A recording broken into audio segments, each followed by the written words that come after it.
would say come to Travel Classics because I was a freelancer for many years and I never knew about this conference. But what I've seen is the Travel Classics delivers this close accommodation between editors and writers. You get FaceTime with editors and you never get FaceTime with editors. So I think it enables relationships and ease in communication, and that's invaluable for writers, but it's also invaluable for us as editors. Absolutely.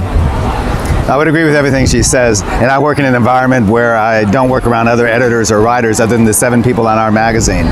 So it's good for me to come, and then I meet people like Tracy, and I just learn best practices from her. She's helped us online as far as some of our social media stuff since then. We've had conference calls with her with my entire team.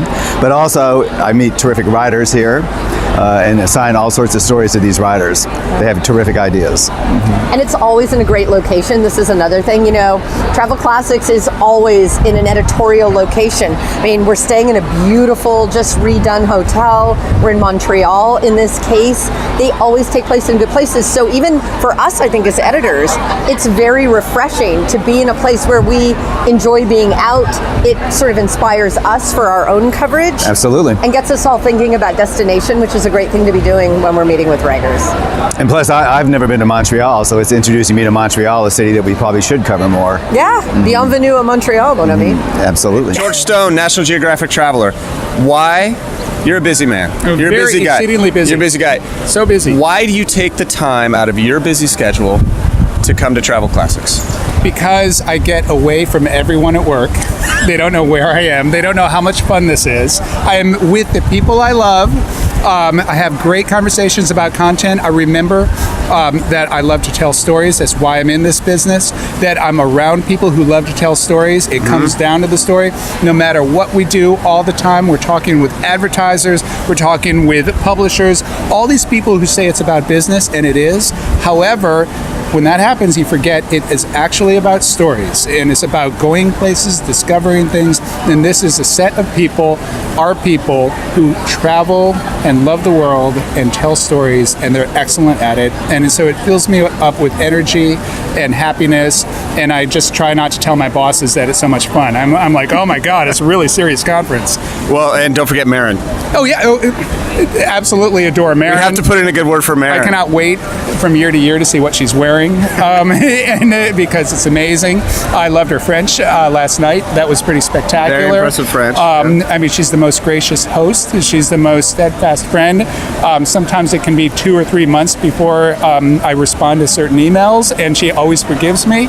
So, yeah, good. Absolutely good. love. And let me interview you. I know. I think George just summed that up. I don't think I have anything to add. So thank you. I can't interview you at all.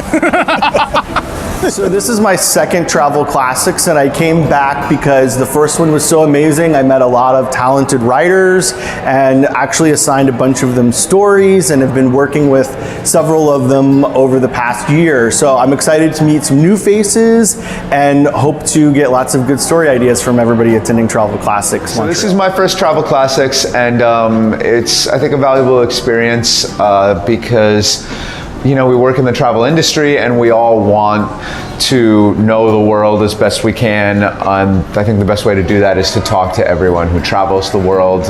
We have a lot of very worldly writers here, and I've worked with some of them before. I'm looking forward to talking more with everyone and coming up with the best stories we can moving forward. I'm Jennifer Buege. I'm the executive editor of Delta Sky magazine.